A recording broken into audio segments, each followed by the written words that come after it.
Morning, ladies and gentlemen. Good morning, Singapore. Good afternoon, Sydney, Australia, and New Zealand. And good evening to the people in the US. Yes, we have people from all over the world joining us today at this is the last day of the CR's Corporate Governance Digital Symposium 2020. This is something now we've been used to, setting up in meetings in Zoom. This is becoming a new norm. Today's session, we're going to discuss how to account for data and other digital assets to drive revenue and competitiveness. Before I start, I'd just like to give a little bit of housekeeping. Any one of you who just want to have some comments or some questions, participants, you just hit the Q&A button. There is this, you can see that the one below, down below your Zoom screen, the Q&A. Type in your questions or comments, and we will be discussing later on, and we will take those questions at the panel discussion after the presentation. So without further ado, let's bring you through to the presentation today. Data and other digital assets are increasingly becoming more important as companies look to reinvent themselves to meet challenging and changing demands of the market conditions. These assets are critical to long-term company growth and represent major potential value. However, many companies have traditionally viewed these assets as cost centers rather than a revenue generator or value contributor. Today's data is like any other asset owned by the business.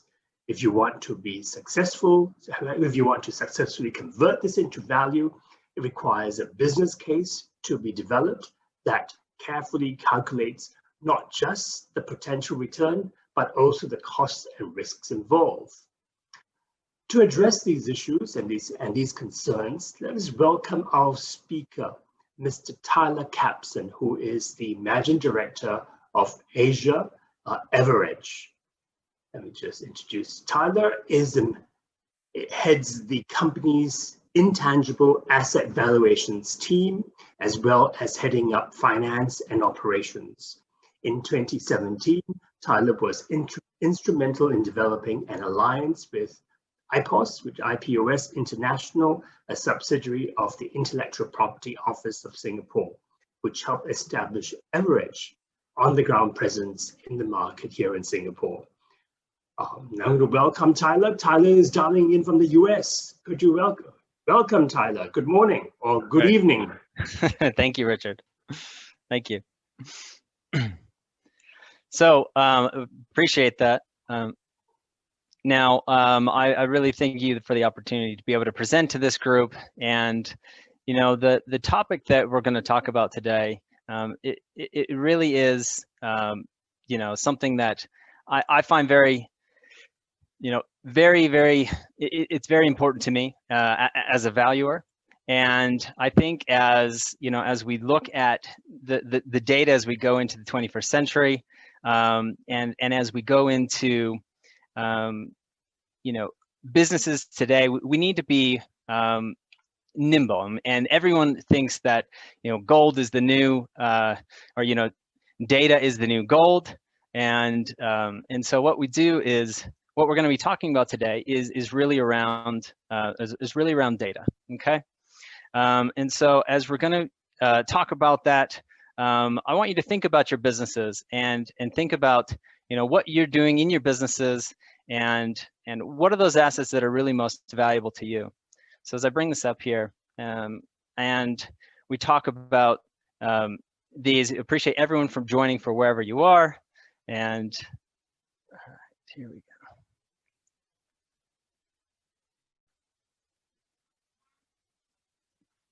All right, here we go.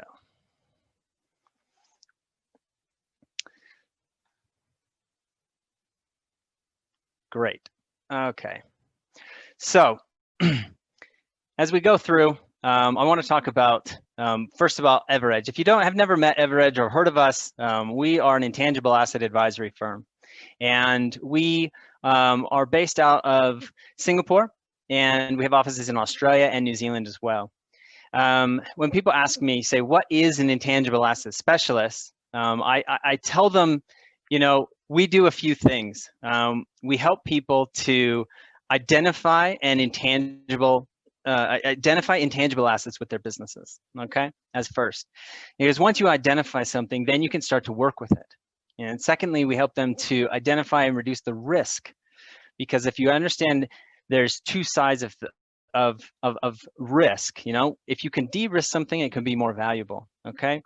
And so once you've identified where the primary risks are with the assets that you have, then you can actually start to look at how to use that value in other ways. And then you can really look at unlocking that value. And the reason why our firm focuses on intangible assets is primarily due to this graph. If you look over the past 40 years, the S&P 500 and the value of the S&P 500 has gone from being mostly intangible assets. And those are things like inventory, data, or inventory, factories, property, plant, and equipment, things you can touch and feel. Now, if you fast forward that 40 years, you'll find that the majority of value actually sits in intangible assets. And those assets are anything you can't really touch. Sometimes they're found on the balance sheet, sometimes at cost, and sometimes are completely left off the balance sheet. And those asset classes are anything from brands, data, designs, software code, internet assets.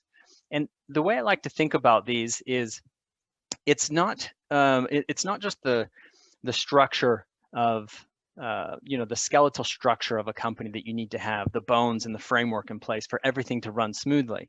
You also have to have the things that you can't touch and that you can't feel, and those are the intangible assets, and they kind of make up the blood that make businesses work and make businesses successful. Now, as we go into talking about intangible assets, digital assets, data assets, there's terminology that everybody should be aware of or should understand as we go through this, because it is important that you are talking about the same thing, okay? And sometimes if I talk to an accountant, for example, and I say, do you have intangible assets? They say, oh, well, most of that ends up in goodwill. Or if I talk to an analyst, they might say, well, I've understood this. Those might be barriers to entry. If you talk to a lawyer, then they might call it intellectual property. They might patents, trademark, copyright. And in essence, those all can be intangible assets in a company. And so intangible assets is like the circle around some of these smaller groups of legal rights or reputation rights or competitive advantages for a business. So that's why we use that term of intangible assets. And that encompasses the subsection of data and software and digital assets that I'm going to talk about a little bit more in depth and more detailed today. Okay. And if you think about how companies use these assets and why they're important to them, it's because when you focus on what you are best at, if you focus on your competitive edge and your competitive advantage and your secret sauce, okay, those are the things that really enable your company to generate margins and or capture market share. So I'm going to give an example of intangible assets and why this can be so important. And as we talk about digital assets and sort of the difference between physical assets and digital assets. Now, if you can see the photo here, so that's the original 12 staff of Instagram when it was acquired by Facebook in 2012. Now, I'm a chartered valuer and appraiser with the Singapore Accountancy Commission. My background is in finance. I've done valuations. I used to work with Goldman Sachs, and I've done consulting with big banks with Deloitte in New York City. And as I've gone through and talked about value and company value, it's always difficult to get everybody onto the same page, whether I'm looking at just a valuation for tax reasons, or whether I'm looking at selling a company, right? There's always questions about what goes into it, why companies are worth what they're worth. And if you think about Instagram at the time, under most traditional valuation methods, they were not worth $1 billion, okay? But to Facebook, the opportunity for them to acquire Instagram was critical, because it wasn't so much that they needed that platform, but they couldn't afford somebody else to snatch up that platform before them. And so to them, it was absolutely worth $1 billion. Today, it's now said to be worth, upwards of 7 to 8 billion. So they've done pretty well on their investment. Now, if you contrast a digital company like Instagram and compare that to a physical company, and so this is Mainfreight. They are a logistics company out of the US, and they're almost 40 years old. And if you look at their assets, they do $1 billion in revenue, 2 billion in assets on the balance sheet, have 6,500 staff. And they also have the same price tag or market cap of $1 billion. Now, how is this possible that you have a digital company and physical company that are just so varied, so valued so differently? And the reason for this is primarily because of intangible assets, right? Now, if you think about the world's largest companies today, and just to prove this point a little bit more, the collective value of the 5 largest companies in the world is $4.6 trillion, right? But yet, if you look at the balance sheets of the assets of these companies, it only shows 228 billion. So we're talking billions to trillions in terms of, if we just look at physical to digital value. So the missing value there in terms of that is almost all intangible asset. And so we want to look at your companies and think about this, because it comes down to the discussion of how you value your digital assets, how you value your relationship assets, how you value your people, how you value those types of assets within your companies.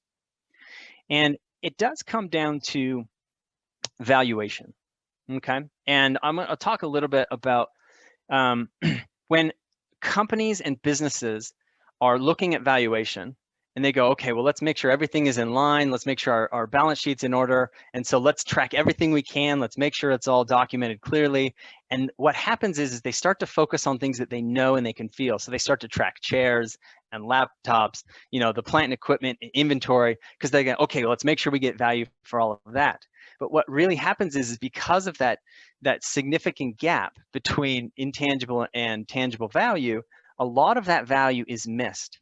And what happens is management starts to focus on the wrong asset classes.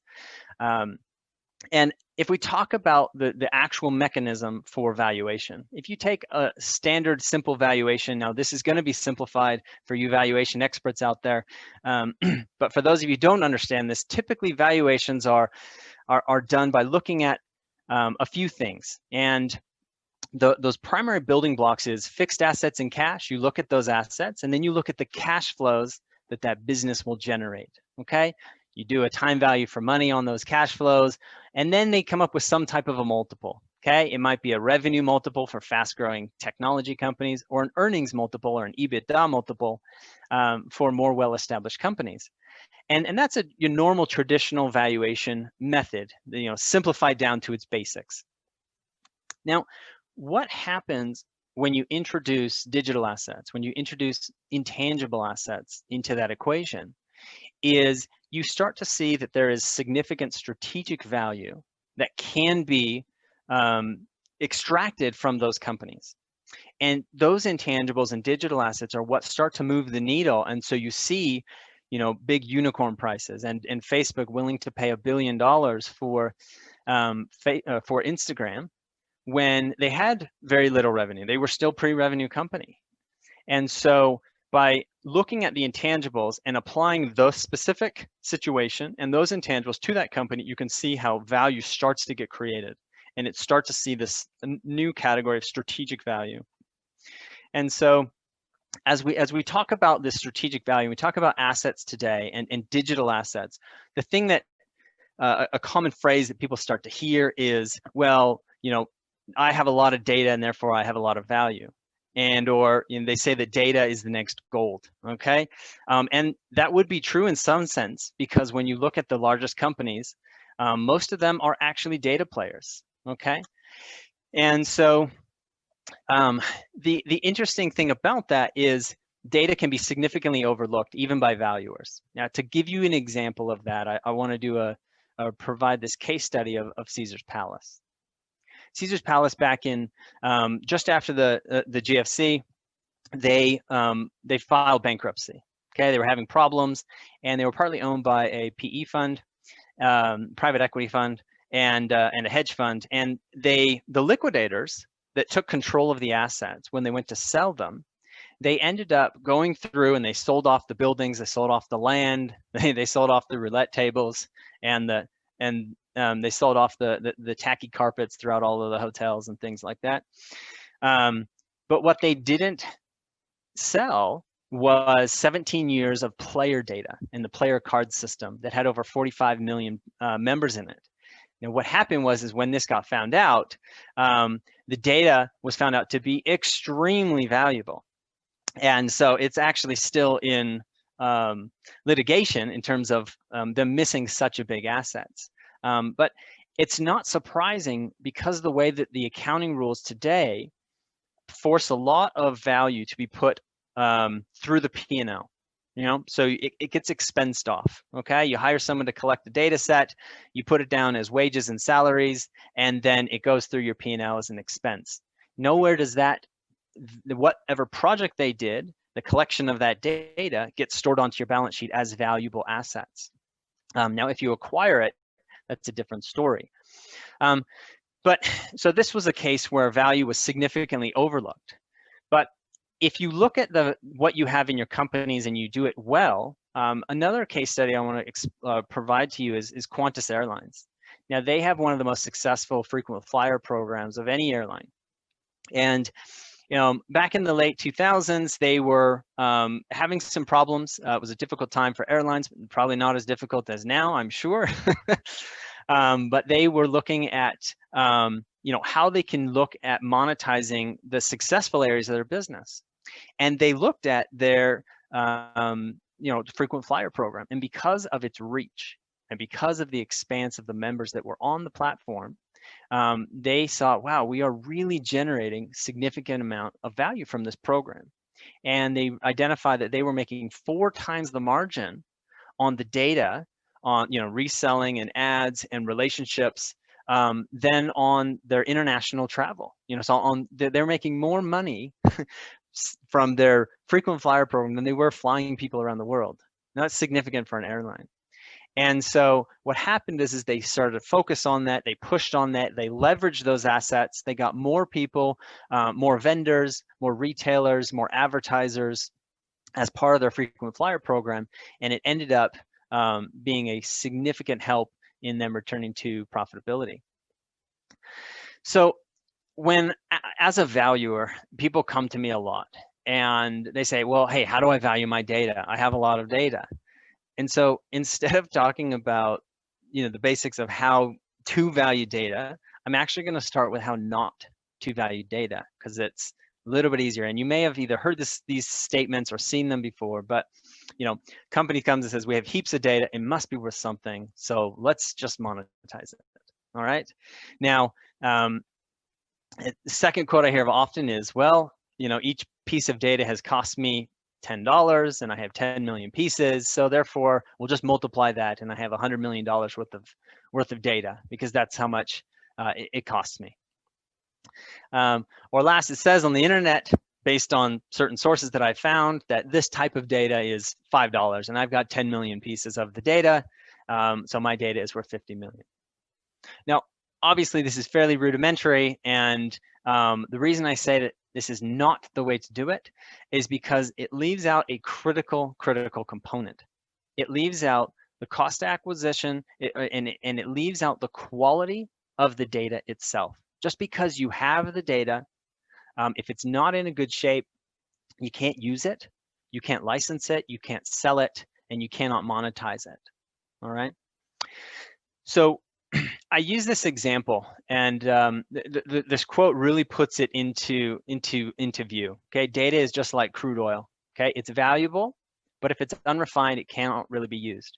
If you think about pulling data out of the ground, or excuse me, if you think about pulling oil out of the ground, you can get big barrels of oil. But if you don't know what to do with it, if you do not know how to refine it, therefore it's not worth that much to you. And if you don't treat it well, or if you don't handle it properly, you can end up either destroying it, having bad quality products, bad quality oil, bad quality gasoline, bad quality plastics and chemicals that get pulled out of oil, all of that. Or even catastrophic events. If you don't store it well, if it's not maintained well, if you don't know what you're doing or how you're going to use it, you know, in case of oil, you know, oil fires. In case of data, it can be theft. Okay, it can be breach of confidential information.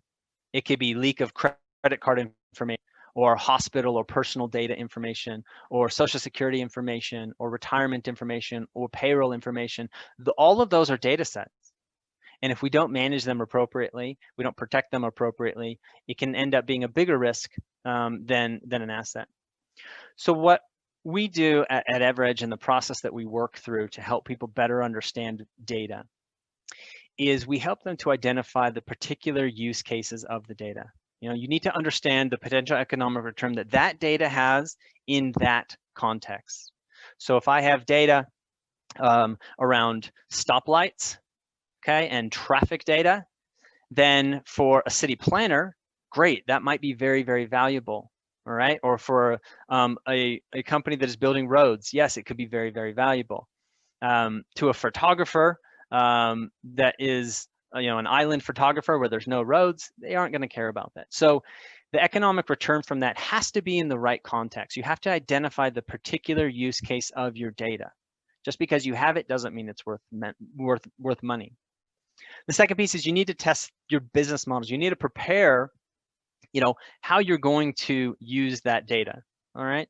And look at the investment that is going to be required to actually put that together. You need to price it out, figure out what it's going to cost you. So again, if I have traffic data and I'm a city planner, and I say, well, I'm going to use this this data to confirm traffic levels on these 3 streets, and it should save me, you know, 25 hours of research that I would have to do on my own if I can confirm small sample size. So you use the data, you confirm a small sample. Yes, it's clean, it's usable, it's workable. You save yourself 25 hours of additional research just to go and redo the traffic study, as an example. Okay, so test that business model and figure out what it's going to cost you. Then the last is, then make a business case. If you say, well, it's going to cost me, you know, $1,000 just to test the data, then I'm going to say, okay, how can I use this? Can I license this to the city? Can I license this to people who have an app and want to look at traffic flows? Can I license this to Google for maps data? Can I license this, or can I sell this to other city planners that might want to do the same thing? And once you have those business models, you can start to evaluate the return versus what the cost to put into it, okay? Now, the last piece is risk. Now, if I have a data set, just because I can use it, should I? Let's say the data set was 10 years old. Would 10-year-old traffic data be valuable or be usable for somewhere like Singapore? Probably not, because the traffic levels have increased. And if you look at what would be the risk if you provided that and maybe stamped your company's approval on that, or sold it, and then it was relied upon, that maybe potentially create additional risk. So you need to look at your returns, the cost that's going to go into it, and the risk. Now, this all comes together when you look at what we call the DAISY model, okay? This is simplified, but it is a good way to represent visually how to value data within your business. So once you have a data set, which is the yellow dot in the middle of the daisy, okay? The head of the daisy, the center. You need to look at the data quality. You look at the technical factors, you look at risk factors, you look at legally, can you use it? Once you've determined that that is good and it's strong and it's healthy enough to start supporting other business models and businesses off of that daisy head, you can start to put together those business cases like we talked about. And the business cases might be for traffic flow. Then the next one might be for licensing. The next one might be for an app. The next one might be for business. And as you start to identify and build out these business cases, you can start to measure the cost of each of them, the returns on each of them, and the risks on each of them. And then you can add them all together. And therefore, you have a better understanding of what your data is worth for those particular, in that particular context, for those particular uses. Now, sometimes the business cases might be reliant on one another. So in this case, you can see there's lines between business case 2 and 8. One might be, well, first we're going to use it to lay down pavement on roads. Okay, the roads might have to be paved before you can then charge a toll on them, which might be business case 8. So in order, you have to make sure that one will work and then a secondary one. So understanding that and then looking at the risk of time between those, you can build models that actually put that together. So as you evaluate the data and you start to build the business cases, then you get the overall view of what company data can potentially be worth. As an example for this, we worked with a company out of the UK, a business owner in the financial services industry. And after 30 years, the owner was selling his business. And he went to a traditional investment bank and they said that it would be 4 times earnings is a typical range for sale for a company in this segment. Okay. And so he asked us to take a look, and we identified that he had a significant amount. He had 30 years of data, which was particularly useful for actuarial data, actuarial charts. And one thing about historic data is it's very hard to replicate or duplicate.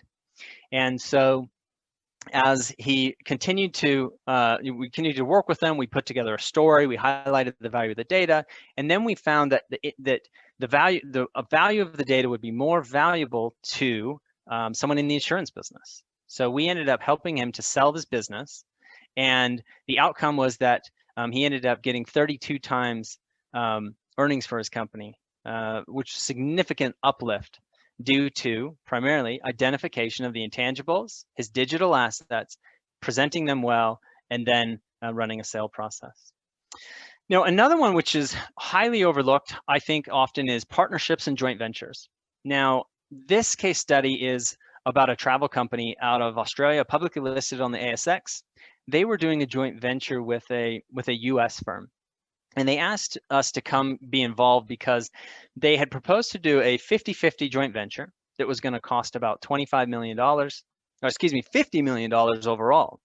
And they said, well, okay, you put up 25 million in cash, we'll put up 25 million in cash, and that's fair deal.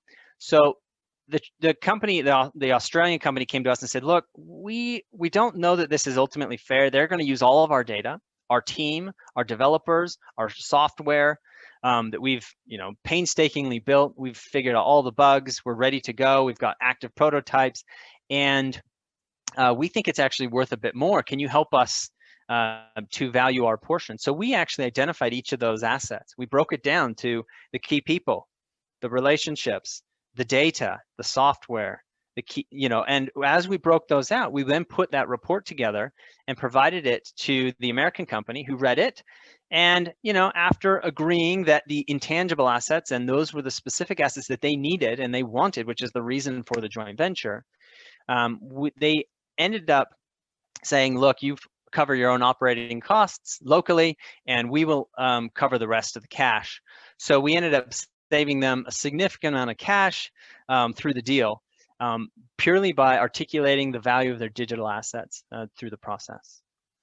Now, when we start engagements and start understanding around digital assets and digital awareness, there's companies that are on different levels of understanding.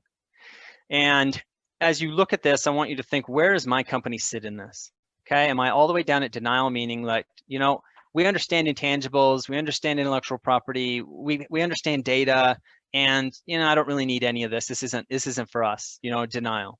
All the way up to maybe protective. You might do something when you have a leak, or when you get a cease and desist letter from an attorney, or when you think that your data set is big enough, then you'll start to make sure that it's being protected well and not leaving the company. All the way up to somebody like Facebook, Apple, Google, Microsoft, the big five, really. They're all industry defining companies that know how to use data, that actively collect it. They actively understand what all their other intangible assets that go with it, whether it's legal rights, digital rights, regulatory approvals. Those all need to go hand in hand so that they can be industry defining and be leaders in their segments. So look, I'm going to wrap up now. I've had about a half an hour, and hopefully through this presentation, you've thought a little bit more about digital assets and digital rights, intangible assets, intellectual property, and how those can be a significant lever for your business. And so I asked this question, is it time for you to really start focusing on those assets? Are you protecting them well? Are you using them well in your businesses? Or is it time to rethink your business? So the 4 points I want to cover is, look, start looking at ways to leverage and diversify away from the physical. I think, COVID has probably put this into perspective with a lot of companies. Do you need a physical asset, office space? Do you need to buy big printers and copiers? Do you need to buy, physical assets for your business? Or can most of it be done now online, digital signing, digital documentation? People, all your employees have a laptop that they can just easily take home and work from home or the office. So think, how can we diversify away from the physical? And if your business is something that you are selling a product, how do you then push for more digital assets, digital product? Looking at somebody like Instagram as the example that we gave, maybe it's time to build a platform. Maybe it's time to focus on your competitive advantage and do what you do best by looking at intangible assets as opposed to physical. Now, we know that COVID has hit a lot of businesses. Some have been hit harder than others. And so preparing your business and getting ready to scale when the lights come back on, when things start to open up, when businesses start to interact more, and money starts to flow a little bit smoother and a little bit better. There's more confidence in the economies. Just be ready, because we've seen probably 10 years of digital jump in the last 3 or 4 months. All right, it's been an amazing leap in digital transformation with businesses and how businesses work. So be ready, make sure your business is already at that cutting edge. And we've talked about valuation, and really valuations and business is not all about cash flows. It's not just about how much revenue you're generating. It's about how you're using those assets, how you can use it in the future, and think about those intangible assets so that you can eventually start to look at minimizing costs as well, reducing costs overall. And if you're in the unfortunate situation where your business is struggling, you're having problems, or COVID has significantly hit, there is always value to be found even in a shipwreck. So consider this. There's a quote that says, "It's not the fast and strong that survive." Darwin said, "This is not the fast and strong that survive, but it's the most adaptable." And that is very true with companies today.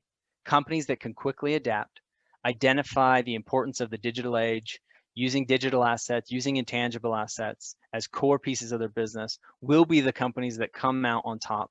They'll be the ones that can quickly pivot on a dime and move into new industries and become the successful leaders in their businesses. So hopefully this has been valuable. I know we're going to have a panel discussion on some of this, so I'm definitely looking forward to some of your comments and questions on this.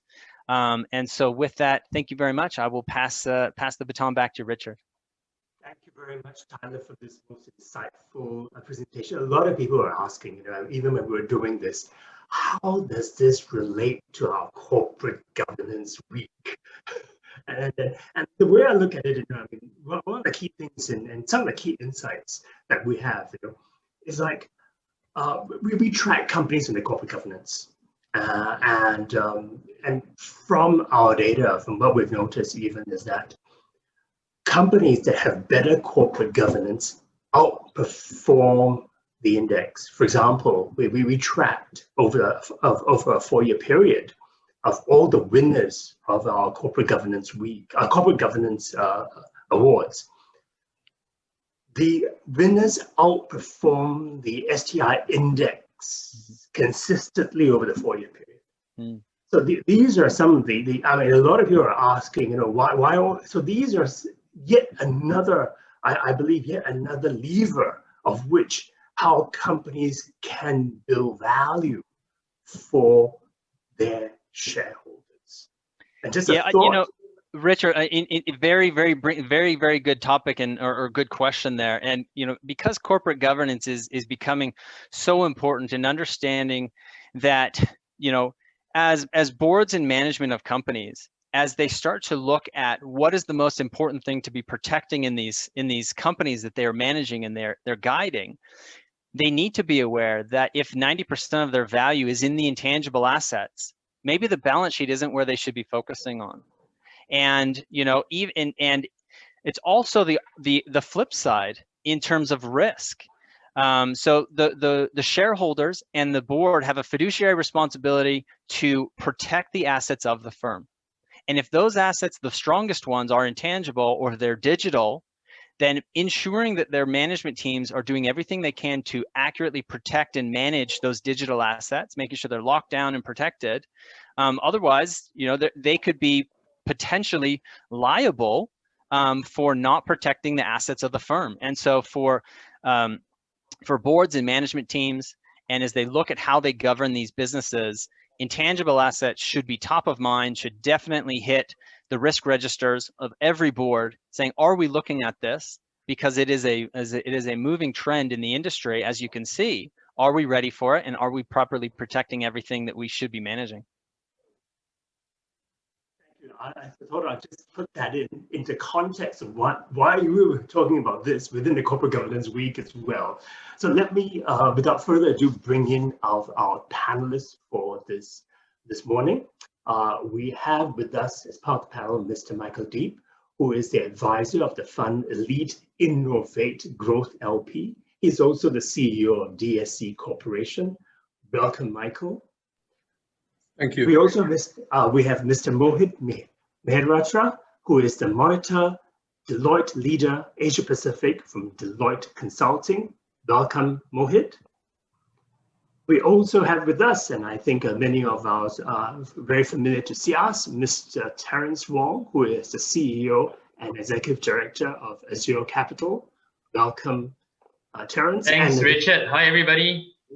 And our moderator for today is Mr. Lo Wan Chun, who is the Vice President of CIAS, and he's also the CEO of Black Sun Asia Pacific, together with Mr. Tyler Capson, who will be taking questions. So, ladies and gentlemen, put your questions through the Q&A box, and our panel will discuss them. Thank you. Over to you, Wan Chun. Thanks, Richard, and good morning, panelists. Good morning, participants. Tough topic today. How do you count the uncountable? Einstein was reputed to say that not all that counts can be counted, and not all that be counted can count. So sometimes it's a tongue twister. But actually, Einstein didn't say that quote, or somebody else. So please don't attribute it to Einstein. Now let's start with a question based on Tyler's presentation. Let's look at data. Data is intangible. And the question asked is, how do we count data? How do we measure data that's something intangible?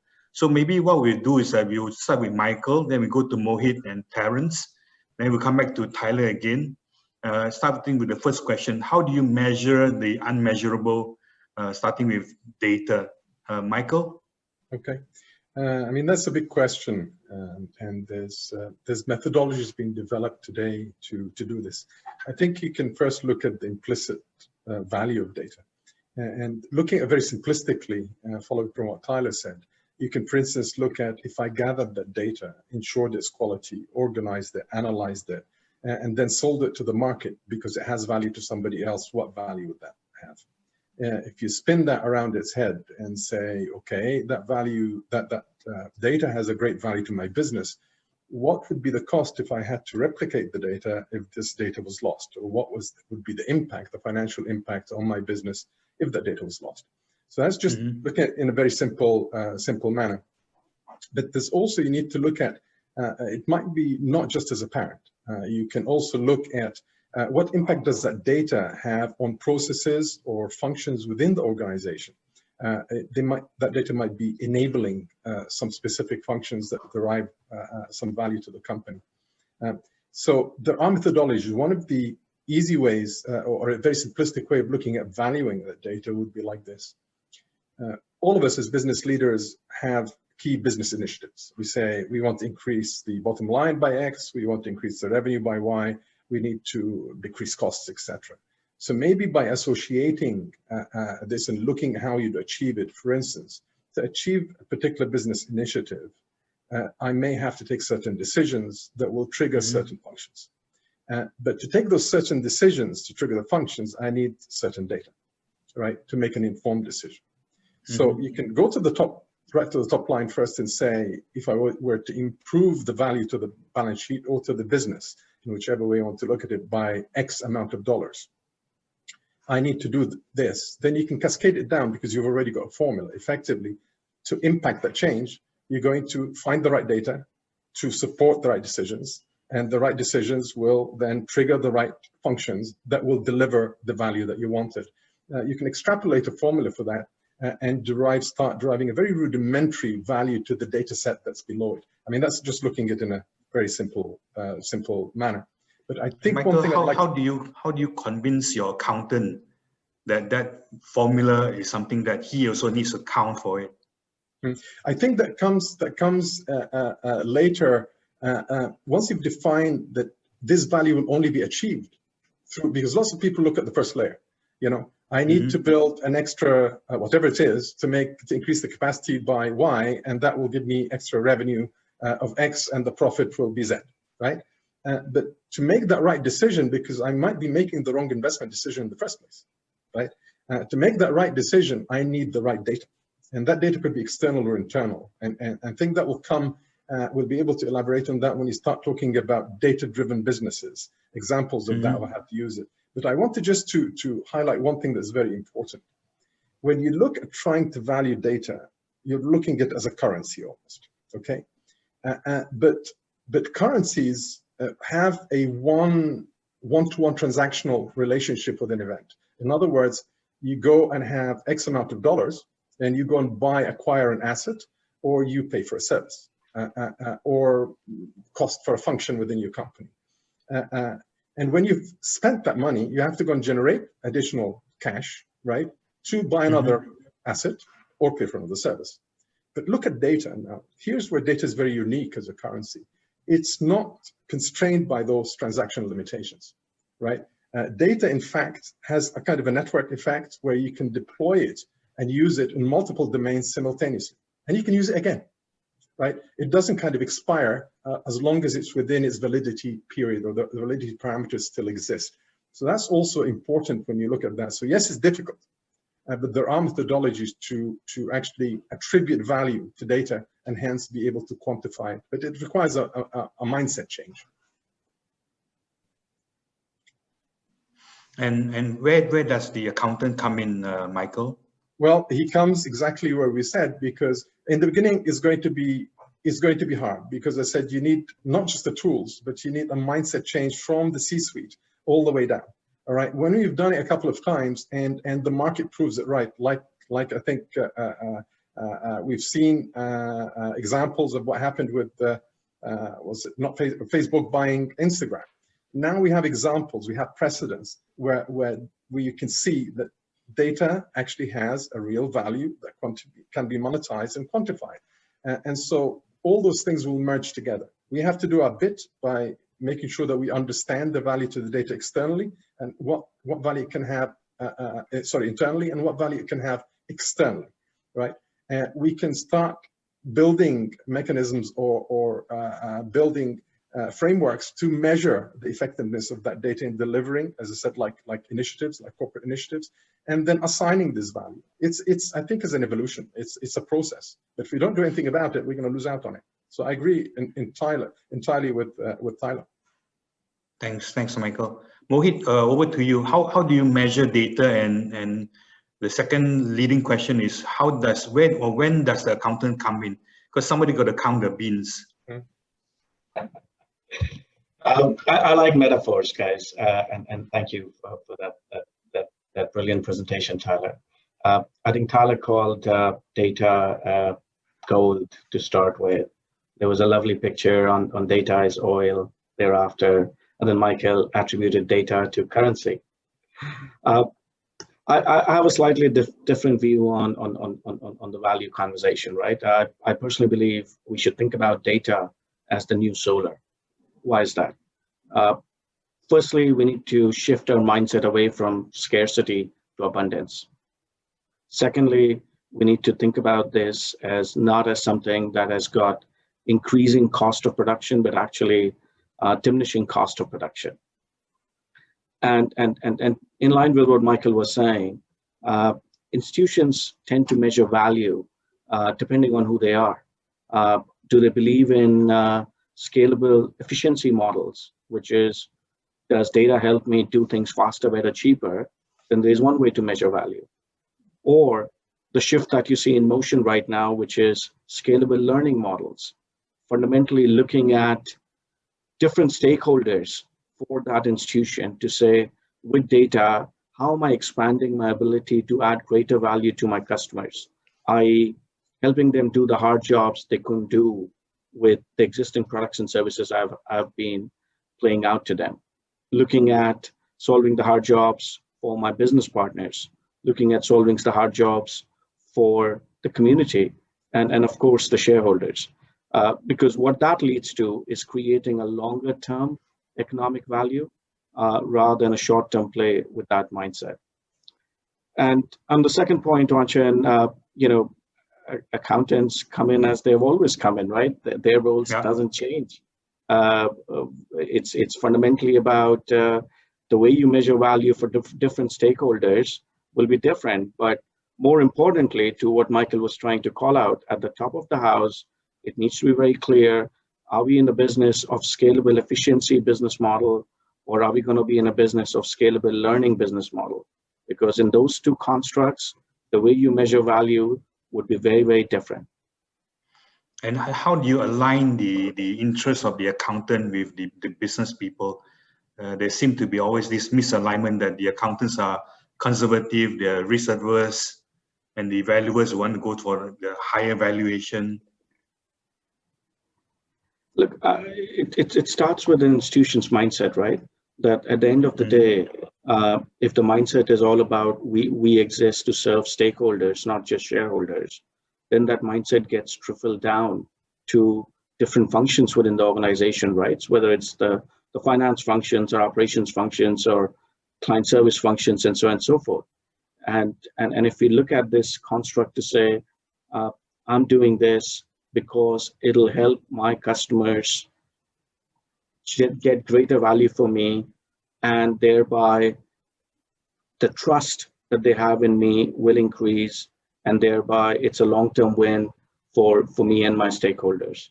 That creates a very different mindset and a narrative than the example Tyler had on the slides, right? Each data set is $1, and if I have 5 of them, then they cost $5. That's absolutely not the right way to do it. Good reply, Mohit, good reply. So it's not just about counting the beans, but the beans can be used to make coffee and make lattes. Over to you, Terence. Terence, how do you, in your view, how do you measure, how do you count data? And let's bring in the bean counters again, the accountants. And no offense to the bean counters, because I'm a bean counter myself, so I'm just as risk averse as they are. So over to you, Terence. And Chet, that's exactly what I was thinking about. I mean, if you're talking about accountants, I'm going to bring the question back to you, because I think you're in a better position than me to answer this. And also, I just saw a pop-up over here. It says my internet is a little bit unstable. Just in case, I get logged off and I'm going to pop back in. I think my colleagues are probably processing too much data right now, so it's zapping up a lot of the data space. To measure the value of data, I think one needs to know the patterns that they are really seeking to unlock. The strongest value of big data, I think, is predicated on unlocking these patterns and insights that one would otherwise miss out, when handling manually. For example, if you look at the traditional players, the banks, the telcos, they have a trove of data. It's like they have basically tons and tons of data working for decades. But for the longest time, they didn't do anything with it. There was no reason why they should be unlocking such data insights there. it was basically sitting there doing nothing. But it is now we are in this digital age, where data has been democratized. Everyone is able to analyze the data that they're trying to look through, and they're trying to regress it. I think my stats professor is so proud. I'm actually using the word regress. They're looking through all this data, and they can measure and improve their productivity at every level. So from there, how you measure the and value of data is then basically correlated to how much patterns, how much insights you want to unlock from the data and drive these productivity growth in the business. And where does the accountant come in? It's a toughie. I mean, I know accountants, right? They probably will be a lot more conservative when it comes to looking at data, valuing data. I think that unless at the national level or basically a global level, that they form some form of there's some form of a unified way of valuing data or approving how data can be looked upon, then there will be certain standards. I believe they're already working on it, right? Yuan-Chin, like I said, you should be in a better position than I am to actually comment on this. Okay, thanks, Terence. We'll come to Tyler. We asked Tyler about where does the accountant come in terms of valuation. I'm sure, Tyler, you have a lot of fist fights with accountants along the way in valuing the intangibles. But for the rest, we'll come back to you, Michael, Mohit, and Terence. We talk about long-term thinking. How do you have long-term thinking when you've already short-term thinking about valuations and unicorns and the sale of the organization so they can unlock the value of the intangibles? So is long-term thinking and the valuation of intangibles, such as data, is there a conflict in terms of the thinking? So while Michael, Mohit, and Terence is thinking about their long-term thinking, so Tyler, over to you. Tell us about your fist fights with accountants. Well, the auditors sometimes are my friend because they say, well, look, here's the guidelines we have to follow, and it makes it easy. You tick the boxes and you're done, right? Yep. But when you've got a client on the other side that wants to say, well, no, there is value here. I don't want to just tick the boxes from what they say it is. And we read it a little bit differently. Then you've got a difference of opinion, right? So I'll give you an example. I have a certain friend that I work with at one of the big four. He is the auditor for a publicly listed company in Australia. And each year we get on the phone and we have a fun little conversation, whether they're going to impair, if they're going to write down one of the particular assets that's being collected. Oh, that's a dirty word for them, impairment. Yeah. Exactly. So for a show of hands, or just I want to get a sense of people. I'm not, we won't do a poll here, but I have a company, a medical company, and every year I put money into doing more clinical trials, more studies. I get more patient data, testing my particular procedures, my drugs, my outcomes. Okay. Now, because I'm specifically putting the money into those clinical trials to eventually approve a product which will be worth money, does that mean that the data and the trials and the everything should all be expensed off and it should be worth zero? Or is there value in a partial regulatory approval and the data sets that I have and all of the formulas that I know don't work, and as part of creating that product? Now, it's an interesting question, because from an accounting standpoint, you can say, well, most of that should be expensed. You're right. Yep. You should be expensed off, right? But if I could actually turn around and tell you today, I can sell you that data set for those clinical trials, and I can show you 10 other companies that would be willing to pay for it with market comps that match that. Now, do you think that there's value on that? And should it be treated as an asset with my company? That's when the fist fight begins. Exactly. So each year, they can capitalize some of that spend into individual particular projects that go towards things like that. So that's just one example of when, having a good discussion and a good relationship with the accountants, with the auditor, can help you to actually maximize that value, and they can get comfortable with your valuation methodologies, that you're in compliance with regulatory reporting, and start to actually show some of that value from data and your process and your intangible assets. Put that onto your balance sheet as you go, which leads into your next question is, if you do it right and you stay and you prepare for it, that can be an accretive value asset on the balance sheet over time, as opposed to expensing it off every year. And therefore, depending on your tax structure and your tax planning, it can be a benefit and or negative. So it needs to be planned, and you need to be looking for the future as you talk about how you're going to value your data. Thanks, Tyler. If I can summarize, the first part of the discussion is really how do we measure, how do we count data? It's really about stakeholder engagement.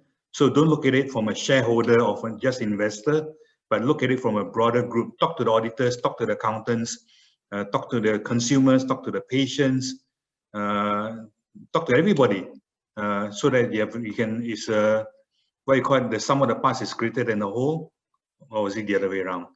But let's go to Michael and then Mohit and Terence. How do you reconcile long-term thinking or long-term value creation opposed to short-term thinking in terms of valuation of intangibles, looking for a sale? Michael? You're on mute, Michael. Here we go. Okay. Yep. I think it's a big question, and what we're looking at is current state, future state, and how to make sure that I get a piece of the future rather than being left behind and end up serving yesterday's dinner. So I think one of the things is to look at examples of data-driven businesses, ones that have been around there for a long time, and some that have just been created. So in fact, that question runs to the other question. I know you have your own agenda. It all starts with a change in mindset. I don't think we have to spend a great deal of time convincing people that data has a value, because a lot of people that made absolute fortunes out of this and created tremendous value, like Facebook, Google, etc. But let me take an example of a company that most people on the street would not associate it with a data-driven business model. Let's look at Zara. Right. When I say Zara, most people say, oh yeah, the fashion store down the road. Yep. Yep. But in fact, Zara rose to its fame and became a very successful business because of the use of data. Zara had built a formidable data acquisition and data and analytics within the company, where they track all the transactions, all the customer behavior, internally, externally, and any other portal that's available to them. This enabled them to be able to target their production, shorten their supply chain, and be able to target transient trends, if you want to call it that way. Now, I'll give you an example of that and then look at the value. A long time ago, Beyonce, I know we're a bit, maybe most of us a bit old to recognize that, went on a tour, and her attire caused an absolute sensation on the internet, right? That was just at the launch of that particular tour. Zara were able to react, design, manufacture, and deliver to the stores, effectively align based on that trend before the tour ended.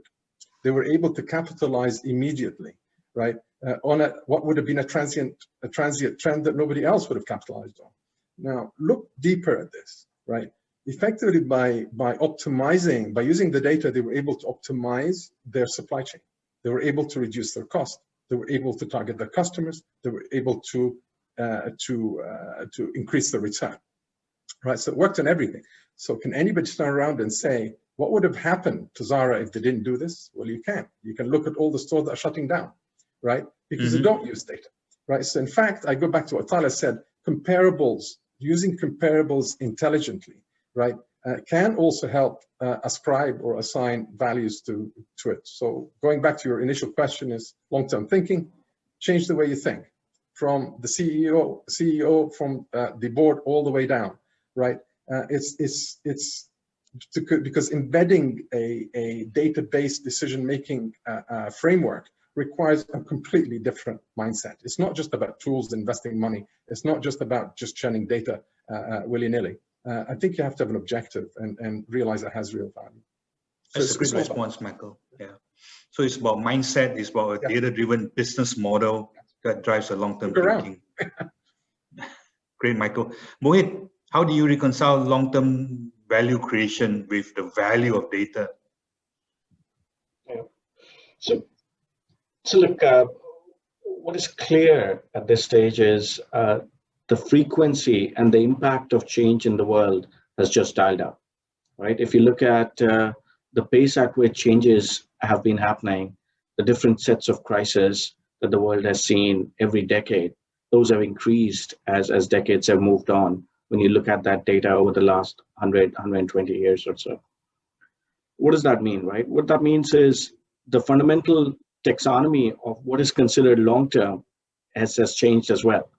The ability for executives to plan that this is my 10-year plan, that many of the institutions of 20-year plan that many of the institutions up in the north were famous for doing, taking a very long view on things, is fundamentally getting challenged, because ability to see through those macro conditions on how they're going to evolve and the pace at which those macro conditions are changing is a lot faster than what it used to be.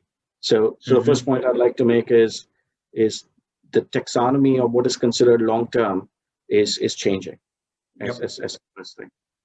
I think the second thing is, when you look at the strategy planning process, right, it always used to be about a zoom out view and a zoom in view.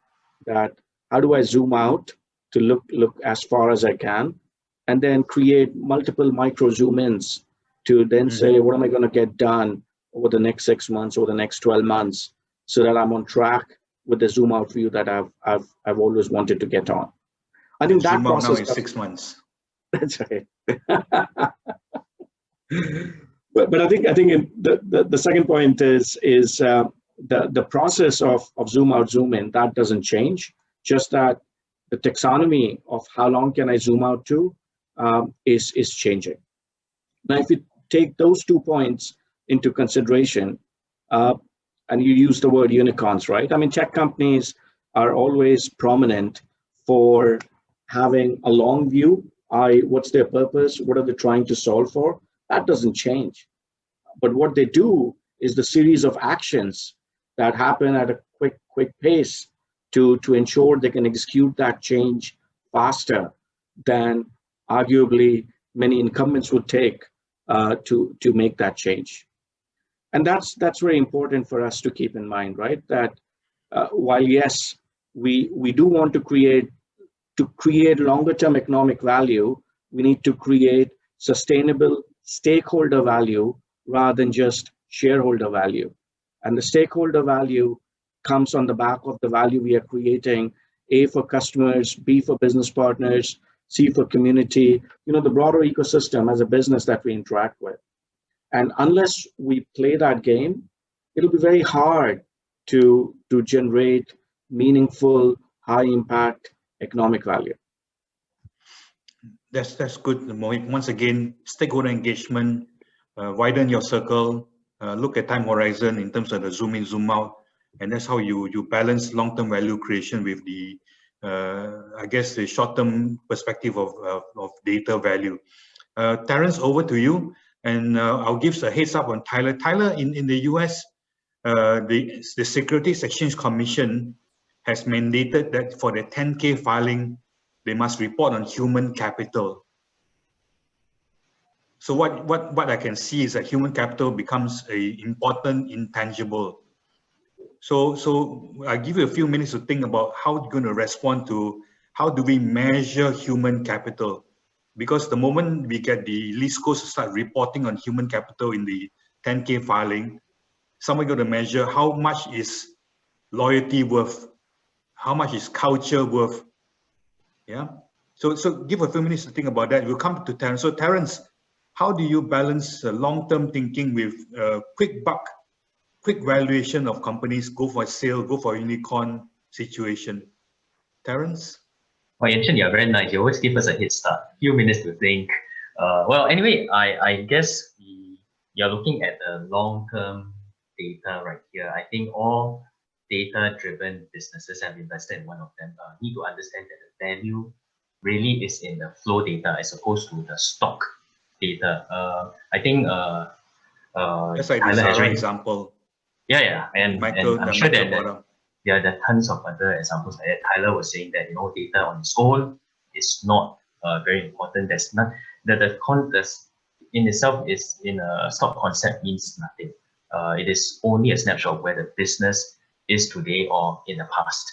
But when one approaches data in a very dynamic flow concept, that the full power of big data instantly becomes unlocked by looking at data constantly over time and dynamically spotting the patterns associated with it. The business becomes highly competitive, and when it comes to surviving and reacting fast enough in an increasingly uncertain world.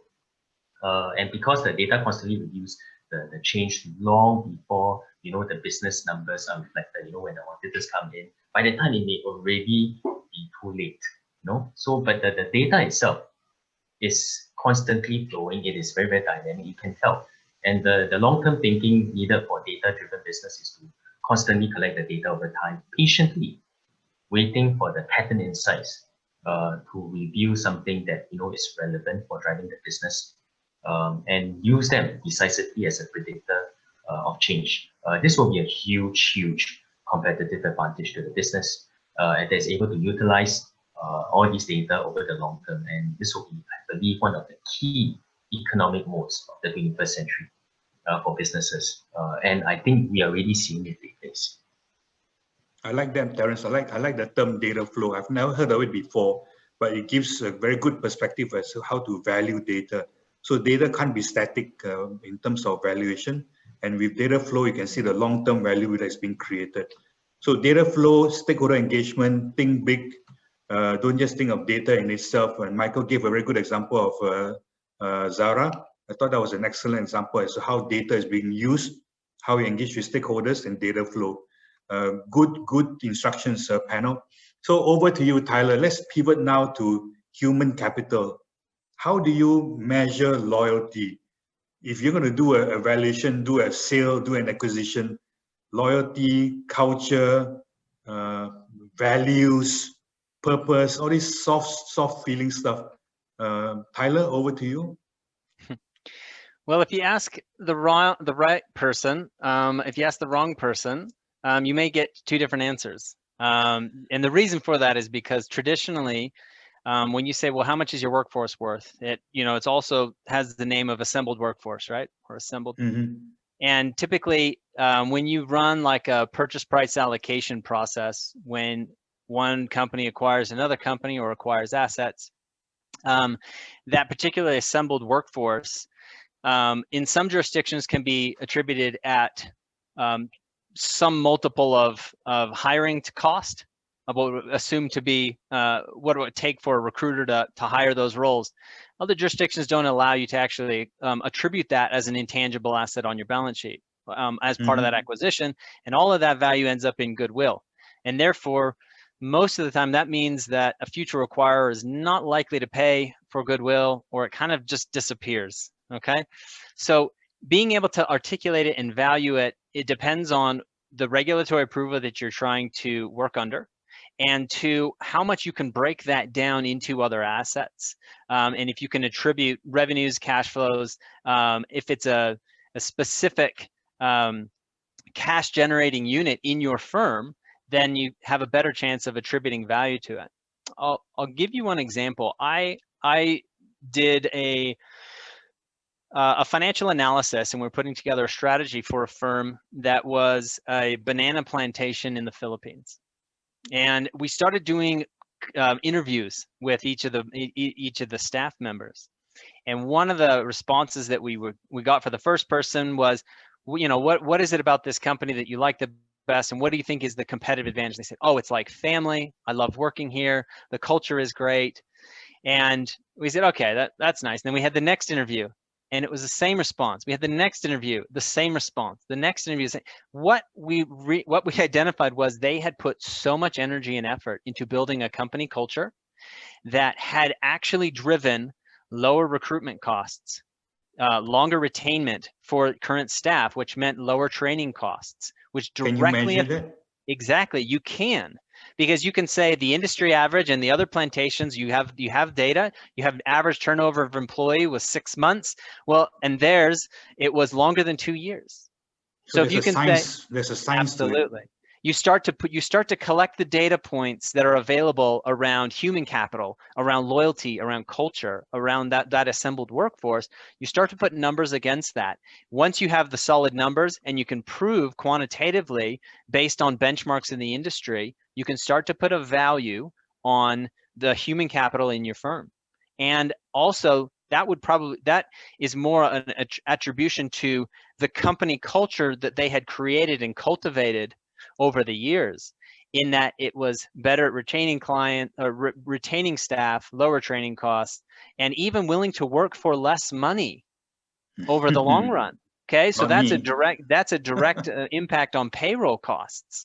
Yeah. So, you know, I think as you start to see those in some companies, you can start to put numbers and value that. Now, if you can't report that on, you know, with an SEC filing, that is still something that boards and management teams should absolutely be managing and tracking.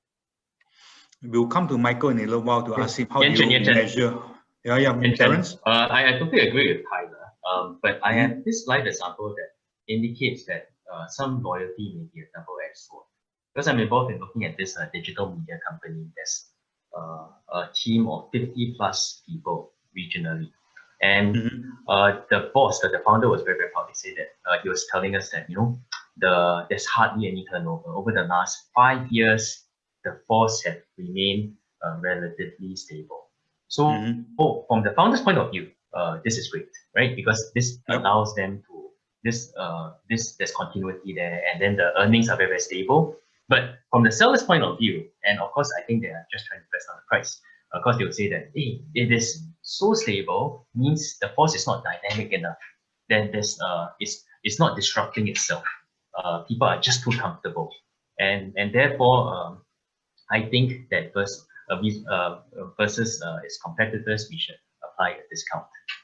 But that's just, you know, what the seller said, and this I think this is one way I think they're trying to lowball the price. But like I said at the start, this could be something of a double-edged sword in the new dynamic digital world. Okay, thanks for that comment, Terence. Quick question, Tyler, before we go to Michael to talk about how do you count culture. So Tyler, why do you think that the SEC is requiring listed companies to disclose human capital in their 10K filing? Any comments on that? I think there's a lot more pressure on key man risk in certain industries. I mean, you know, Elon Musk, for example, you know, if he catches a cold, Tesla share price might drop, right? You know, when, you know, I think there's key man risk and there's key human capital that need to be tracked specifically. If you have particular boards or particular management teams, you see stock prices jump when whole management teams jump from a particular bank or an investment bank, for example, that's very successful. Or if they leave and start their own firm, you see share prices drop.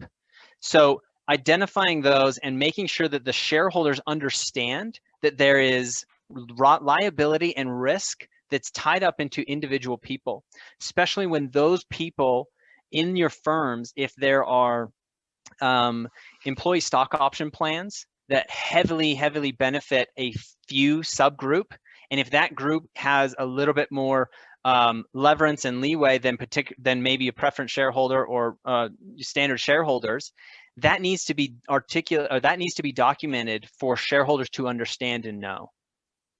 Thanks, and that's Tyler. why I think that's the primary reason why I think they're requiring that, is to get more visibility in those types of situations that shareholders do have a right to know.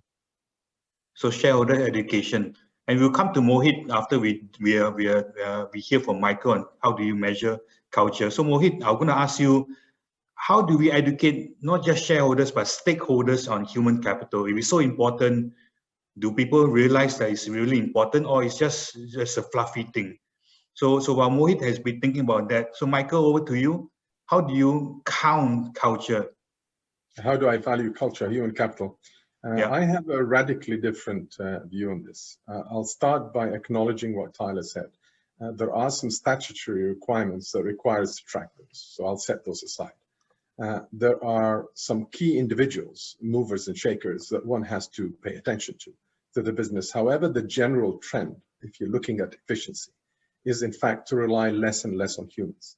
The fewer clicks you effectively expand to get from A to B or to manufacture a widget, the more effective the business is. We're looking at predictive algorithms, we're looking at AI, learning loops, etc., machine learning, which all of it relies on less and less people. So the process takes over. The efficiency of the process relies less on people and more on innovation, right? And innovation then I would put in the category that Tyler put as critical. So in fact, valuing human capital like the old days where I had a manufacturing plant and I had critical skills, that without those critical skills, I would have to retrain, recruit, etc., and has an associated cost, no longer applies and will apply less and less as we move in the future. So I think the way we measure it is going to be very different. So you will use innovation as a proxy? Innovation, in fact, yes, as I said, we can't get away from statutory requirements or reliance on key individuals. I think this will be with us for a while. But beyond that, I need to look at innovation within the organization, the core catalyst of people that will react quickly to the market, that will reshape the future, that will manage the change that's required. Because I think several people here said one thing very important. I think some people refer to it as the flow of data, static data, etc.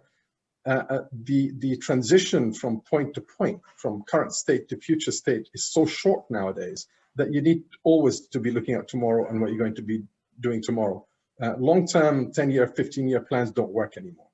You need to be looking much shorter horizon. And so I said the entire way that you value human capital, if I was to look at my employees, I would look at who can contribute to this, who can adapt more, who has the widest skill set that's suitable for the future, quite frankly. It's a bit brutal, but that's the way it's going to happen, I think. You know, Michael, before we go to Mohit, one more final question.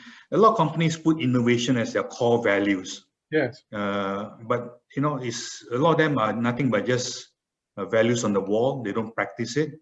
So how do you know whether innovation is really working or is just a word on the wall? It's a very good question. Right. So business model, when you say business model or business innovation, what does that really mean, right? Is it designed about innovating or creating a new product, or does it have to be disruptive? I don't really think so. I think innovation come in many shapes or form, as long as it affects the value creation process, the appropriation of value for the company or the delivery of a function. That's all innovation. It's just how to do it properly. So even when you look at businesses that rely on data-driven models, it's the same. You know, you're either looking externally, right, analyzing the data and figuring out how to target gaps or opportunities, or you're looking internally to look how you can optimize your own function, looking at your own customer data, for instance. So innovation can be quantified. There's no question. I'll give you an example. You know, in the past, people, when you said IT, they said, oh yeah, the guys in the corner playing with the machines, right? It's payroll, right? Today, data has a completely different meaning. Telcos were one of the first people that started using data effectively, and that will still answer the question in a roundabout way. They started analyzing the data usage pattern, and from there, they created analytics that effectively governed the way that they do load balancing, which led to lower infrastructure costs, better high utilization, better investment decisions, and even better products such as pricing, price models or packages for the users. And so bottom line, innovation is the key if it's real, right? But to sit there and say, I've got a great idea that's you know, I'm going to change the world by creating a pill, you know, that make everybody super intelligent. No, that's not the kind of innovation I'm looking at. It's got to be executable. Thanks, Michael. Thanks. Over to you, Mohit and Terence. I'm going to ask you about family-owned businesses. Now, family-owned businesses have low staff turnover because of loyalty and all that good stuff.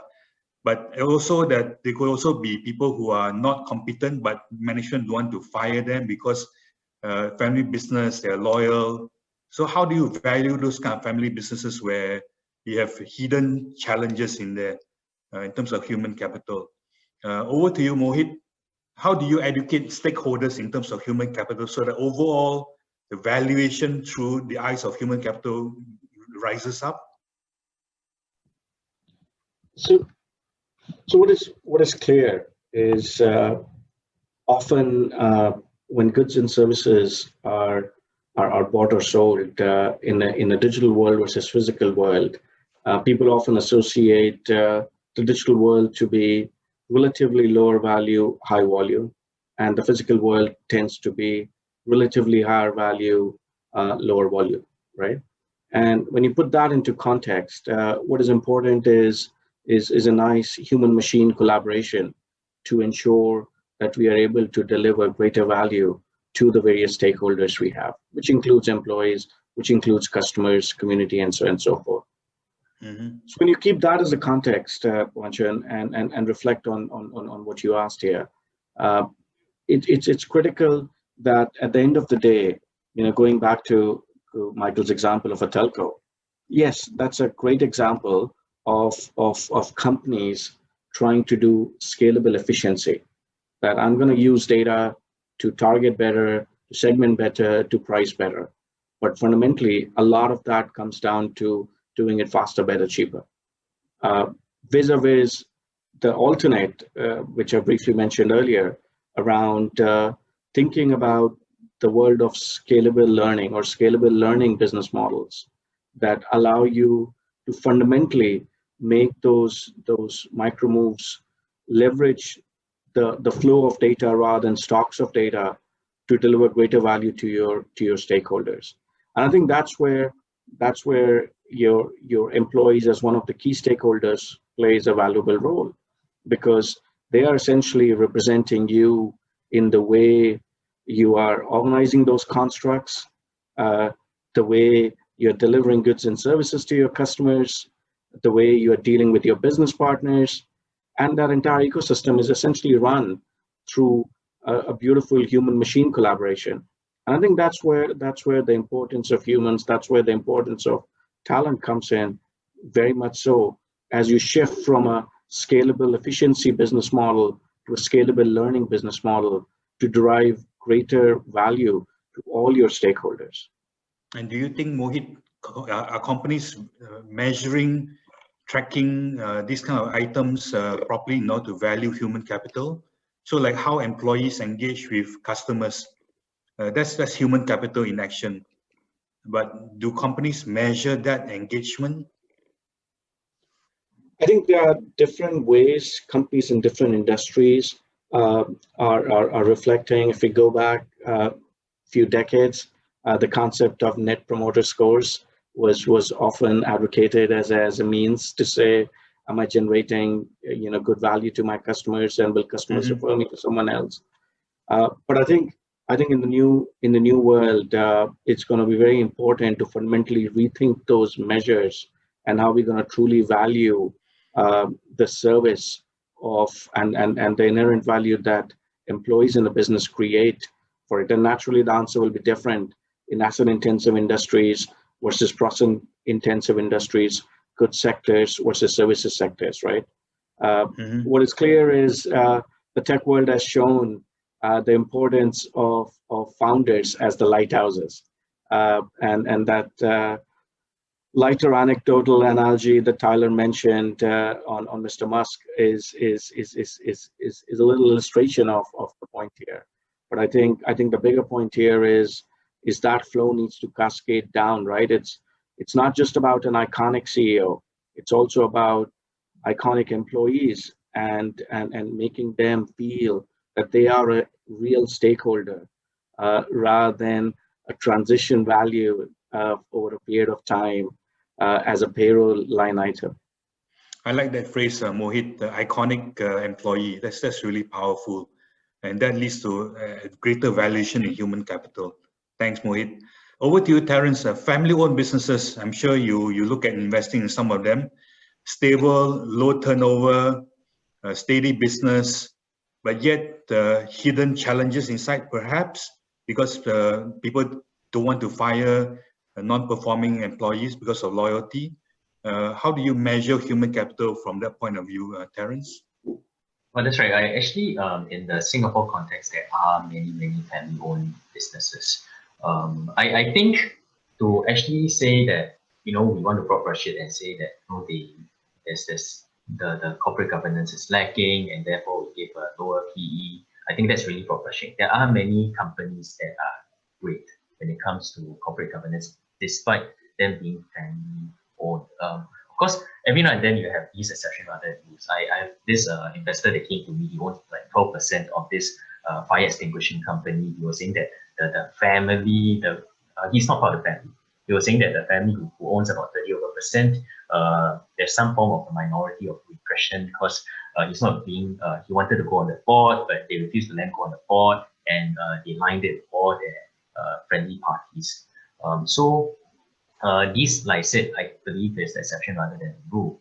Many of these family businesses, they have low turnover because they feel that every employee really they treat them like family, and especially the senior management.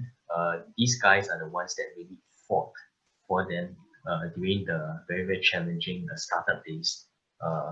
And they are where they are right now because of these lieutenants, and therefore they are treated very, very well. Hence the low turnover. I'll give you an example.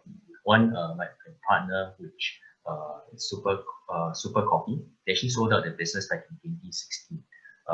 Again, their line of management, the senior management, all very good.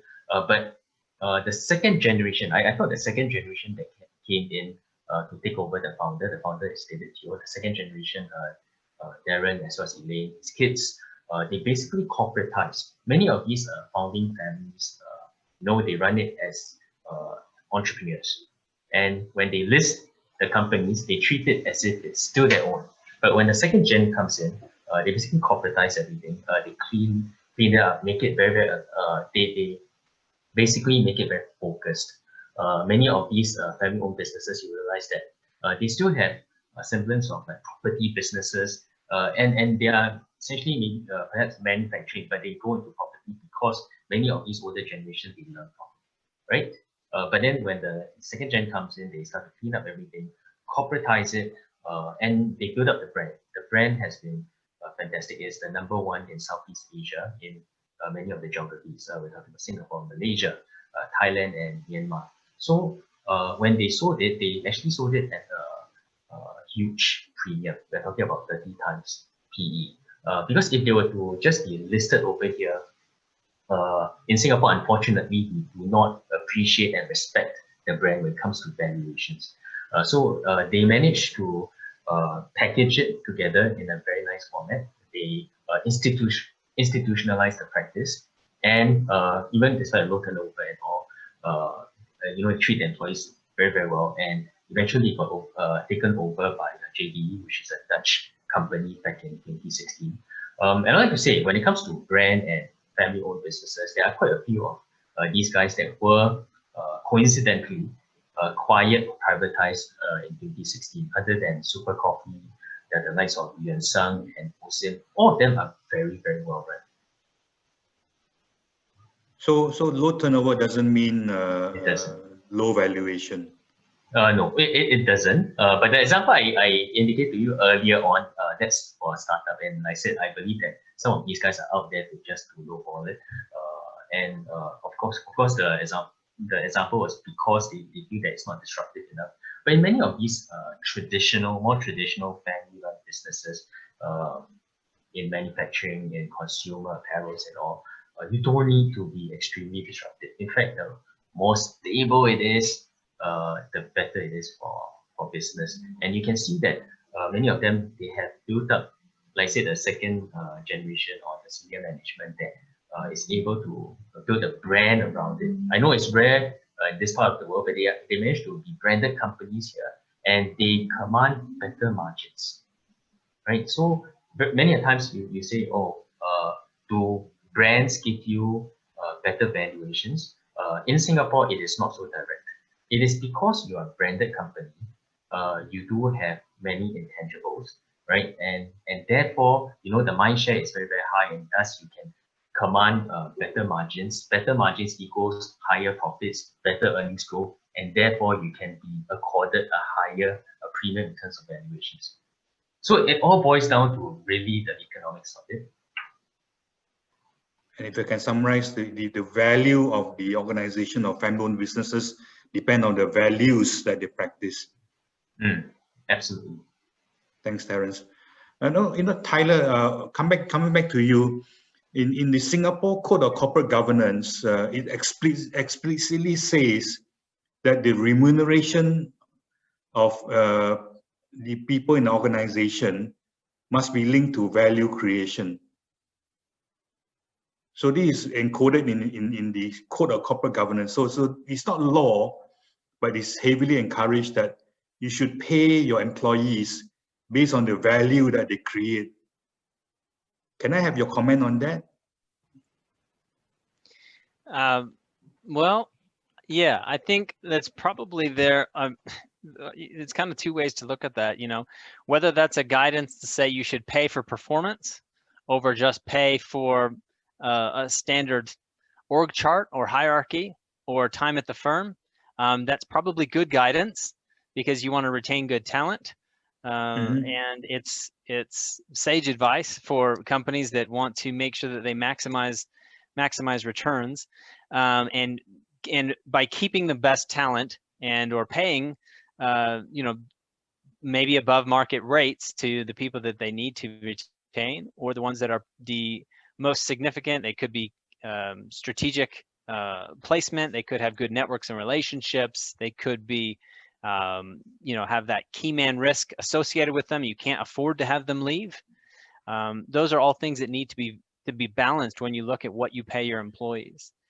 And I think from the bare bones side of it, meaning the lowest hurdle, it's probably another guidance for maintaining that you don't just put people on the payroll because they are family, or because they are an associate, or because they need to show some economic driver to the business.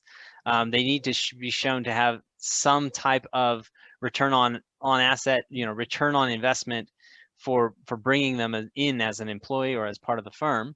Otherwise, as a governance or as a board or as a management team, you are not being a good shepherd of those assets. You are not effectively trying to maximize the return for that business if you're not adhering to those rules. So from the bottom of it, it's probably just make sure that it's in there from a regulatory standpoint, making sure that there's no fraud and issues and problems going on. And then from the upside, it's also good recommendation to pay for performance if your business can be structured that way. Some businesses cannot be. And if it comes down to an economic, an economics question, is there enough demand for the role that you can pay people less and you still have people to do that role? If there's enough demand there for the role, even at the lower rates, then you need to weigh the benefit of lowering your costs as much as possible to be as effective as you can for your shareholders. Thanks, Tyler. Michael, how do you reconcile that an employee comes to you and say, I'm a valuable part of the workforce, pay me more because I create value, because I'm loyal to you? I can give you a real example of this from my point of view. I was once negotiating a very large contract sitting in our boardroom at 11:30 at night, and the coffee lady came in with coffees and sandwiches. And my bankers said, how do you keep her here until this time? I said, well, if this deal goes through, she gets a piece of the action. We had introduced effectively a profit sharing or a performance-based element in everybody's pay package. But to do this, you have to make sure that every member of your team understands the value they add to the process, to the value creation process. Bottom line, I don't care how complex a company or a process may look like, it comes down to three things. If you can't measure those, you're probably not running the business properly, which is function, over time, at a cost. Any business has to be broken down to those elements to be able to measure its performance. And I start with any business I acquire by asking the individuals to draw a flow chart. The flow chart objective is to make sure they understand where they fit in the organization, in the fishbone, and what they contribute to the value of the business. With that understanding, it's much easier to rationalize, because people either will realize they're not doing what they should be doing, or they're not suited for what they're doing, or they're perfect for what they're doing, or they should be doing something else, right? And then you can restructure around efficiency and structure, then add that with, after that, a performance-based compensation package, then I think it works. Thanks, Michael. That's a very good advice. Know where you fit in the fishbone, yeah. and know where the rod begins. Yeah. Mohit, how do you reconcile performance and remuneration, value creation?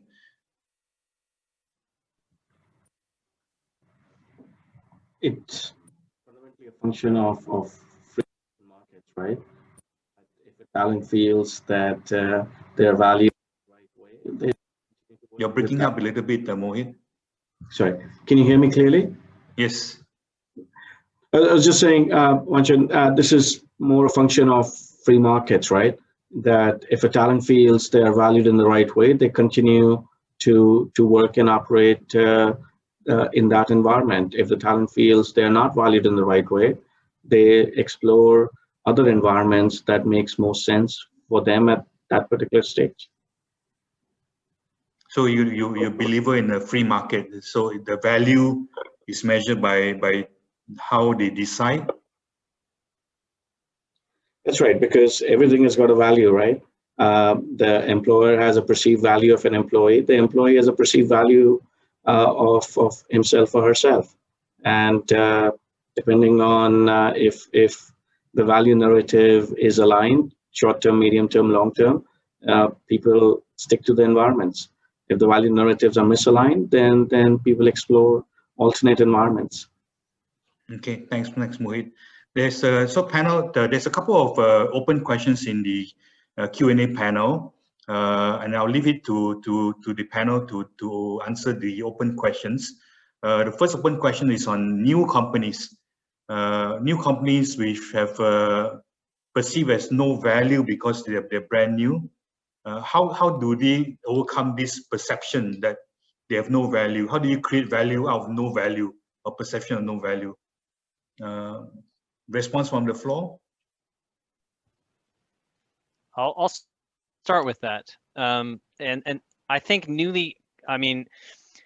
I think new companies, it's always a tricky balance to be able to put a good value on a company, but be able to back that up by a solid and robust valuation. And as a valuer and as a company that deals with intangible assets, we see a lot of clients and people that come in to sit down with us and say, I have the greatest idea. It's going to be $1 billion idea. And, we have to slowly, manage their expectations of their value when we find out that they don't have the rights to sell what they're doing. They haven't done any research on if it's protected, if they can get a patent over it, if they can get market share around it. They don't have any business being in that segment, in that sector. So understanding that a business that's new can have a lot of value is absolutely true. It can. An example, we did a valuation for an idea to a technical analysis of a way to build data centers cheaper and faster. Okay, and the person that came to us said, look, I have a way to build a data center at scale that uses significant less power. So we looked at his claims and we put it down on paper. We built the model for him, and we looked at his reputation. We looked at his associations. We looked at the credibility. We looked at the quality of the intangible assets and the designs that he had. Would they work? Would they not? We had it checked out. We actually initially valued it at $80 million. And this is a pre-revenue for the idea. This is a pre-revenue company. This was back in 2015. It's a company called AirTrunk. You can look it up. And we ended up helping them to do their first raise, which was underwritten by JP Morgan. Two of the big four originally had told him, look, this isn't viable. You need at least $40 million for the scale that you need to do this. It's not viable. You're not worth anything. Go get a job. Early in this year, 2020, Robin Kuda, who was in our office, was with us. He sold a majority stake in the business to Macquarie Bank for $3 billion. So from get a job to $3 billion. Absolutely. And from an idea, zero revenue, and the idea in 5 years. And when two other valuers said, well, it's, you know, not worth anything, it's too big of a task and too big of an undertaking, you know, it's not going to work. So you have and that is the moonshot. That is the exception to the rule. The majority of the time, you've got 20 companies that are worth nothing because they're newly formed, and they really are worth nothing. So getting the right advice early on and just knowing who to talk to actually just test all of your all of the steps of the valuation of the business is very, very important to understanding if you have a good idea or if you don't, if you have value, and should you pursue it. Thanks, Tyler. Terence, I see you nodding your head. You agree with Tyler? I totally agree. I've actually invested in this company. Like I mentioned earlier on, it's data-driven. It's gaining a little bit of traction. So what they do, they came up with this idea that they want to advance commissions to agents. And by agents, they are talking about influencers, real estate agents. But they only want to take the risk, the credit risk of the agencies and never the agents. So as part of the deal, they signed on with the largest, one of the largest property agencies in Singapore. And as part of the deal, the exclusive agreement, they have to, the agency have to surrender all the information for the past 20, 30 years, you know, over to this particular company. So at that point in time, I think it was, they couldn't find a valuation point, like how much is it worth, but they got all the data. And they started to mine the data, and they realized that there's this sweet spot where default rate is 0%. You know, because when an agent comes in to sell a new apartment, it takes anywhere between 6 and 9 months before they collect the commission. That's awfully long. We come in to actually basically plug the gap, but we don't want to plug the gap too early because the risk is too high. The entire default rate for the market or the property market is low by any means, 0.5%. But we found that there was one particular spot, the new apartments after the 10th week is 0%. So we came in, the founders actually pulled together a small pot of money to actually come in to factor the paychecks of these agents. And it's backed by the agency, because if the big developers don't pay the agency have to pay this company. It's called Light. And I thought that was an awfully great model. They tested with 500 agents, 75% took it up, and 80% actually repeated. And after that, I brought in some property developers who saw it and was bowled over by the concept. They invested money in there. I started a fund for that, right? A $20 million fund just to test it. Because initially they had $4 million and now $20 million, still 0% default. Thousands of transactions have happened. We have like took on the next 5 property agencies, accounting for 95% of the entire agency market in Singapore, commissions payable. So I think at every step of the way, valuations start to beef up, and from a proof of concept, from just a concept stage, proof of concept, now at the point in time was 1 million, 4 million, and now I started a fund of 20 million. I think that it's on a roll, and it is one of those fintech, because we are just taking on the data, and the data is very, very important to us because we are not only trying to maximize profit, but we are trying to make the agents more productive for the agency, and we're trying to lower the cost. Through all these data, we can find a sweet spot where we can lower the cost of advancement to the agents. So it's a win for us, a win for the agency, and a win for the agents. So, and I think that models like this, where we take in the data, we mine the data, and make it very, very sweet for all parties, I think these guys will actually see a very big jump in terms of valuation. Thanks, Terence, and thanks, Tyler. Moral of the story: early bird catches the worm. So you don't need to wait. There's another question I'd like to pose to the floor. We talk about data, we talk about data quality, Terence talked about data flow. There's a question from the floor on data protection. Is data protection worth anything? Is there any value in being able to show that we are protecting data? Can I weigh in on this? Michael, please. Okay. Well, actually, I think you can't just dismiss it, because if you don't abide by data protection, you're going to end up behind bars or paying a very large fine to start with. So I think we need to put that on the table, right? On the other hand, if we ascribe value to data, then we have to protect it, as Tyler said.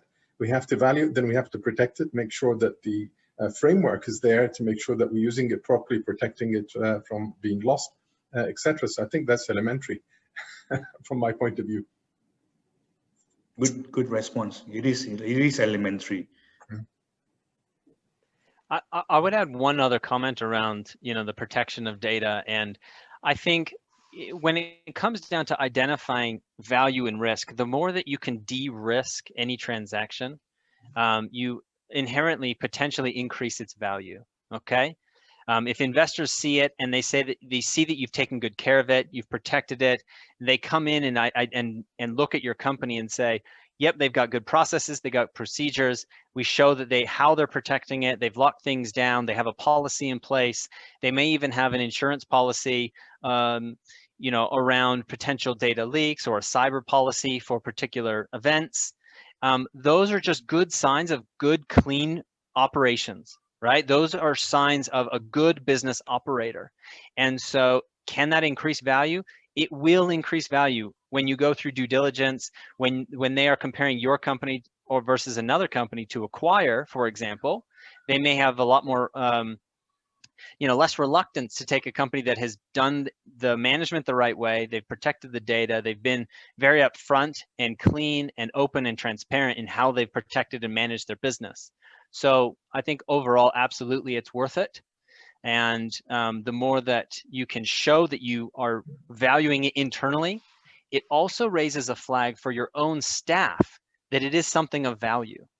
And the reason for that is, let's say you spend a ton of time building up a digital database. And if your employees think, oh, well, this is important, but you don't explicitly tell them this is a valuable asset for the company.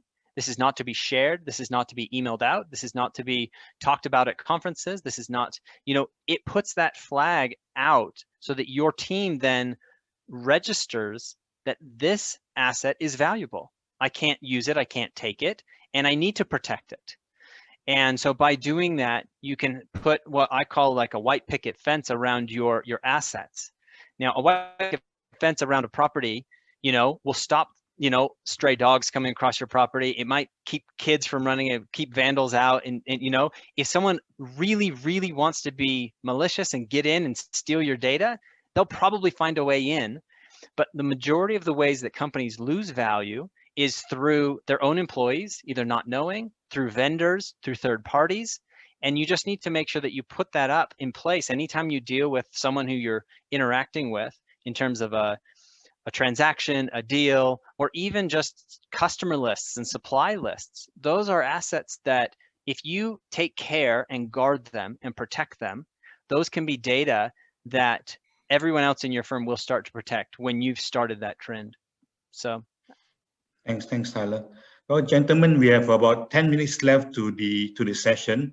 What I would like to do is to wrap up with a Christmas wish. Christmas comes early. I would like you to think about what's your Christmas wish for all of us. Could be related to valuation, could be related to COVID, something that you wish for peace and goodwill upon all of us. Maybe we'll start with Mohit, then we'll go to Michael and Terence, then we'll end with Tyler. What's your Christmas wish for all of us this Christmas? Mohit? More happiness. More happiness. That's extremely powerful, simple and yet powerful. Thanks, Mohit. Michael? I think that I wish that the lessons that we're learning about the tremendous inequalities that are hitting sectors of our communities because of COVID are not forgotten, and that they carry forward and that they implement force changes in the way that we behave towards each other. Good advice, good advice. Terence, what's your Christmas wish for all of us? You're on mute, Terence. Here we go. Okay, I'm looking at it more at the market level, especially in Singapore, because I'm a great advocate of the Singapore market, even though it's not been doing very well over the last 5-6 years is underperformed. What I hope to see, and this bridges what we've spoken about today, that intangibles will be more respected in the market. Unfortunately, in Singapore, after the 2013 penny stock crash, and then after that the oil and gas market also came under. We were essentially a one-theme market, which is dividends. Everybody was like just basically lapping on the high dividend yielding stocks, the REITs, the banks, Singtel, all of them, they were garnering like dishing out 5 to 6% yields, and it seemed to be relatively safe. So a lot of the companies that had intangibles, like good brands, sprawling geographical presence, great employees, data, companies with a lot of data that they could mine to power ahead, all of them lost the respect of the market. Hopefully, in due time, people will regain this confidence, because before 2013, we were a lot more adventurous. Unfortunately, investors just got far more tame and less excited about the market. Looking ahead, like I said, I do my Christmas wish, my Chinese New Year wish, Hari Raya, whatever, is for investors to return to the Singapore market, because we do have many exciting stocks out there. And to be adventurous. Yes, absolutely. Great wish, Terence. Thank you on behalf of Singapore. Tyler, what's your Christmas wish for 2020 this year? Well, mine is similar to Terence. I do hope for a quick recovery of all economies with this COVID situation, that we don't forget the lessons that we've learned, similar to Michael's. And, for everyone who has been hit, their businesses have been hit, for them to see a glimmer of hope and be able to rebuild quickly. From a selfish standpoint, I do hope that Singapore relaxes the 2-week mandatory quarantine and faster testing to get people into the country, open up the airports. I'd had to come to the US for a personal reason recently, and I had to leave Singapore where I live, and I can't get home without doing a 2-week quarantine, so I'm dragging my feet and hoping that they open up borders sooner. So thanks, gentlemen, for your Christmas wishes. So if I can summarize, what I'd like to do now is to close up by giving awards. So the award for Best Stakeholder Engagement and Iconic Employee Award goes to Mohit. Thank you for the lessons learned. The award for the Best Example in terms of company goes to Michael for the example of Zara. It's an extremely good example. For the most iconic phrase for today's session goes to Terence for data flow. Thank you for that. And for the most inspiring award goes to Tyler, from zero to hero, from $0 to $3 billion for an idea. I think that gives us the motivation for this weekend to sit down and think about the next great idea, and we hope to come back with $3 billion. And with that, gentlemen, thank you very much on behalf of SIAS. Thank you and have a good weekend. Richard, over to you. Thank you, Wan Chen. Thank you, panelists, for coming on to today's session. I think, if you summarize what are the fundamental reasons why people value anything, it's all about trust. And I think, the entire development and whole discussion this whole week is about building trust. There are many ways of which you build trust, of which we'll not revisit them, but we will be putting these discussions back up on our website.